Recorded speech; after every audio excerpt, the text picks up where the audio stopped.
నమస్తే, నేను మీ అంజలి దాస్ కోటిపాటి. మేము సైతం పక్షుల కోసం కార్యక్రమంలో అతియా మహమ్మద్ గారి సెకండ్ ఎపిసోడ్లో మీ ముందుకు వచ్చాను.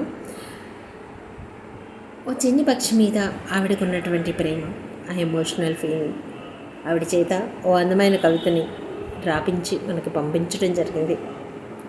మీకోసం రాశాను మేడం అని అన్నారు. బట్ కానీ ఆవిడకి పక్షి మీద ఉన్నటువంటి ప్రేమతో రాశారు. ఆ పిచ్చుకలు ఆవిడ రోజు పలకరిస్తూ ఉండడం వల్ల వాటి దీని పరిస్థితిని చూసి మనం ఒక్క ఊర్లోనే ఉన్నాం, కాకపోతే మన చుట్టుపక్కల ఉన్నటువంటి ఊర్లు, నగరాలు, దేశాలు ఎక్కడెక్కడో ఉంటాం మనం.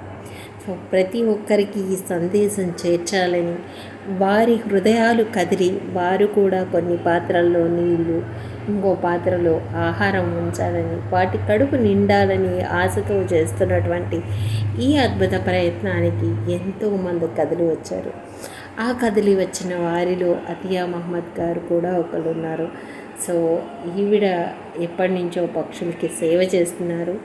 సో ఈ కార్యక్రమంలో ఆవిడ పాల్గొనడం ఒక వంతు అయితే, ఆవిడ రాసినటువంటి కవిత, ఆవిడ వేసినటువంటి పెయింటింగ్స్ని రెండింటిని ప్రజెంట్ చేయడం అనేది ఇట్స్ ఎ గ్రేట్. అండ్ వెళ్దాం ఆ కవితలోకి. మీకు ముందే చెప్తున్నాను, కవితలులోని పదాలు హారాలలాగా ఉంటాయి, ఒకటినొకటి జోడించుకొని ఒక పద కవితలాగా ఉంటుంది. కాబట్టి తడబడిన మిస్టేక్ అయినా ప్లీజ్ ఓకే ముందే చెప్పేసిన. Thank you so much. ఆశతో నిండిన ఒక చిన్ని నీటి పాత్ర ఆశగా ఎదురు చూస్తాయి. ఆకాశంలో ఎగురుతూ కిందకి చూసినటువంటి ఆ పక్షులకి ఓ చిన్ని నీటి పాత్రలో నీరు కనపడగానే ఆశలకి రెక్కలొస్తాయి, కిందకు వాలి ఆ నీటి కుక్కల్ని రెండు చుక్కలు తాగుతాయి. ఆ 2 చుక్కల కోసం అవి పడే తపన అంతా ఇంత కాదు. వాటిని మనం ప్రొవైడ్ చేయలేకపోతున్నాం. చిన్ని రెక్కలు, గోధుమ రంగు, చిన్ని జీవం అది. ఒకప్పుడు ప్రతి వీధిలో, ప్రతి ఊరిలో విహరించేవి. ఉదయపు సూర్యునితో కలిసి మనల్ని మేల్కొల్పిన ఆ చిన్న పిచుక అయినప్పటికీ కూడా అందరి హృదయాలకు ప్రియమైనవి. ఇప్పుడు ఎత్తైన భవనాలు, తగ్గిపోయిన చెట్లు కదా. భవనాలు పెద్దవే, అపార్ట్మెంట్స్ పెద్దవే, బట్ కానీ వాటికి గూడు పెట్టుకోవడానికి తగినటువంటి స్థలం మనం ఏర్పరచట్లేదు. అది ఒక వంత అయితే, చెట్లు చాలా తగ్గిపోతున్నాయి. ఉన్న చెట్లన్నీ నరికేస్తున్నారు. ఇంకా చాలా అన్నట్టు కొండ చర్యలను కూడా విరక్కొట్టేస్తున్నారు. అది మనం డెవలప్మెంట్ అనుకుంటున్నాం, కానీ అది ప్రకృతి నాశనం అని కొన్ని పక్షులు, జీవులు అనుకుంటున్నాయి. మన ఇంటిని మనం కొద్దిగా పగలకొడితేనే ఎంత ఘోరంగా ఏడుస్తామో, ఎంత ఘోరంగా అరుస్తామో.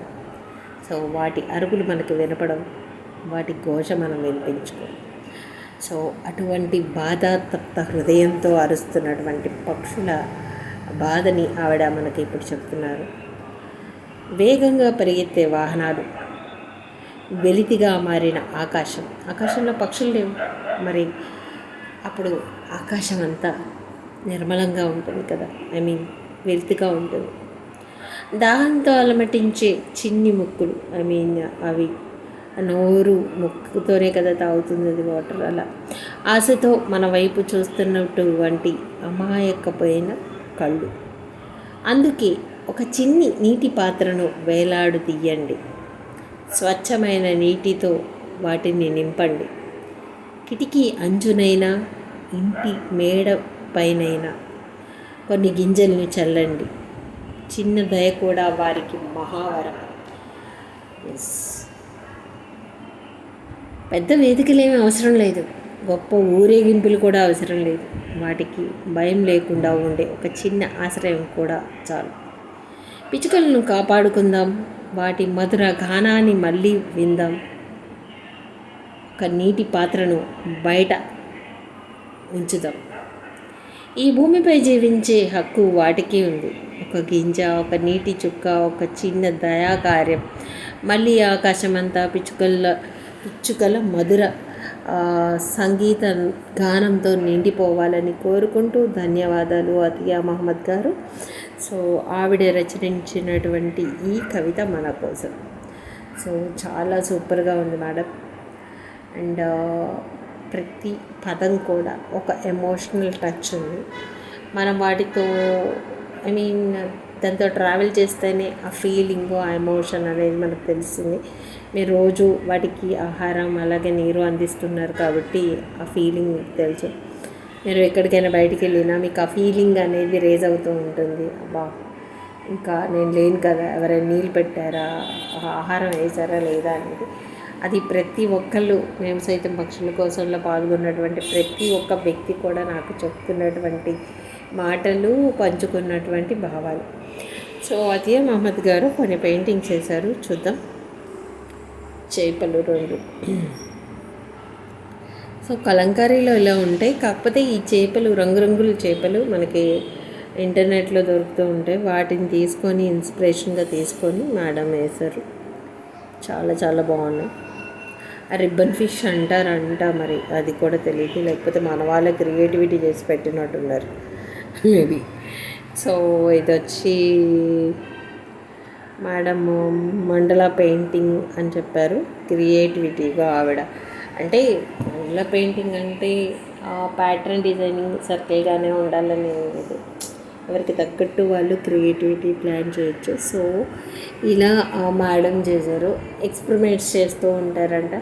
ఆవిడకి ఎలా తోస్తే ఎలా మండల పెయింటింగ్తో క్రియేట్ చేసి ప్రజెంట్ చేస్తూ ఉంటారంట.